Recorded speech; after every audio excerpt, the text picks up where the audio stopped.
जय श्री राम दोस्तों। चित्रकूट की इस पावन नगरी से जहाँ राम राम ही बसते हैं, उस नगरी से निकलकर हम प्रयागराज जाने के लिए तैयार हुए। प्रयागराज जाते हुए यह रास्ता बहुत ही सुंदर और हरियाली से भरा हुआ था। रास्ते में यह उत्तर प्रदेश के इस गेट ने हमारा भव्य स्वागत किया।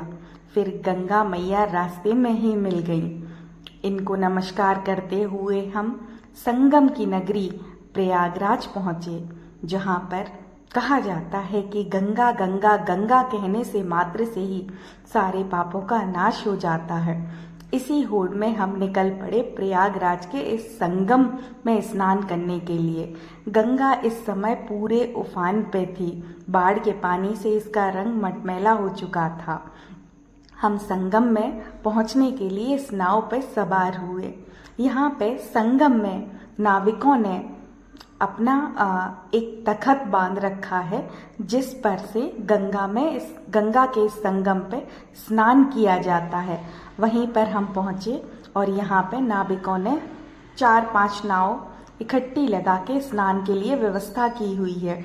और देख के ही मुझे तो बहुत डर लग रहा था। डरते हुए मैंने स्नान किया और स्नान करने के पश्चात गंगा मैया को दूध से अर्घ दिया। और अर्घ देने के पश्चात मैं नहा के बाहर आ गई हूँ और यहाँ पे मैंने गंगा मैया को प्रणाम किया। और प्रणाम करने के पश्चात हम निकल पड़े आगे के रास्ते पे, मतलब उस नगरी पे जहाँ राम बसते हैं, जहाँ का राम राज्य चलता है। यहाँ पहुँचने में यहाँ की हवा में सिर्फ राम ही गूंजते हैं। यहाँ पे राम राम की धुन सुबह से ही होती है। सुबह के 7 बज रहे हैं। चाय पी के हमने उस हवा को अपने आप में आत्मसात करके हम निकल पड़े मंदिर की तरफ। मंदिर में चारों तरफ हल्की भीड़ थी। आज पता नहीं, जैसे राम जी मेरा ही इंतजार कर रहे थे।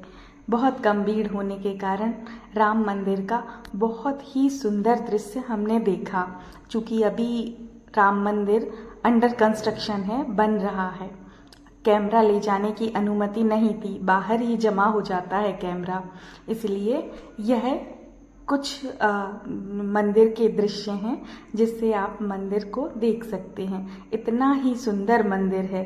अंदर बस राम राम राम रामलला की इस प्यारी सी दिव्य प्रतिमा को देख के मन भर आता है। पूरा मन राममय हो जाता है। राम को देखने के बाद संसार फीका फीका सा ही लगता है। राम के दर्शन के बाद हमने भरपूर आनंद लिया राम मंदिर का।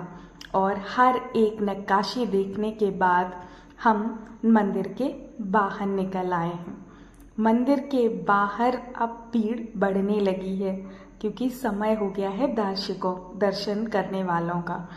मंदिर में अभी, चूँकि मंदिर अभी और बन रहा है, बहुत सी जगहें ऐसी हैं जो अभी बनी नहीं हैं, कंस्ट्रक्शन चल रहा है।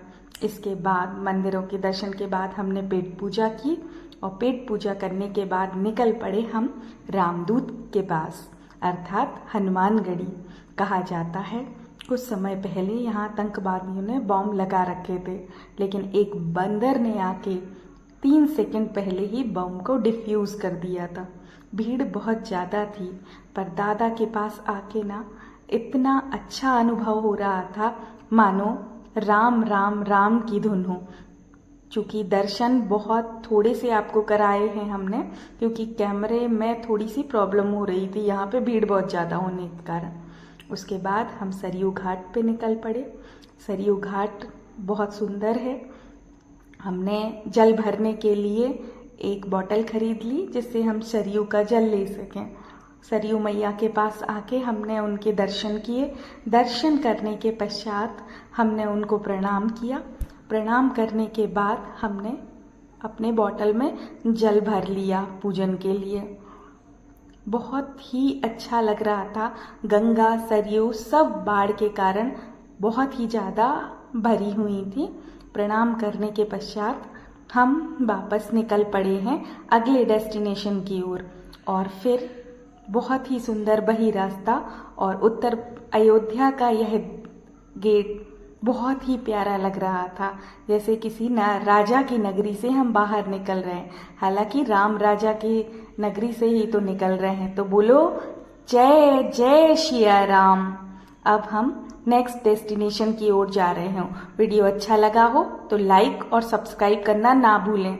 और नेक्स्ट वीडियो में हम चलते हैं विंध्यवासिनी नगरी मिर्जापुर की ओर। जय जय सिया राम।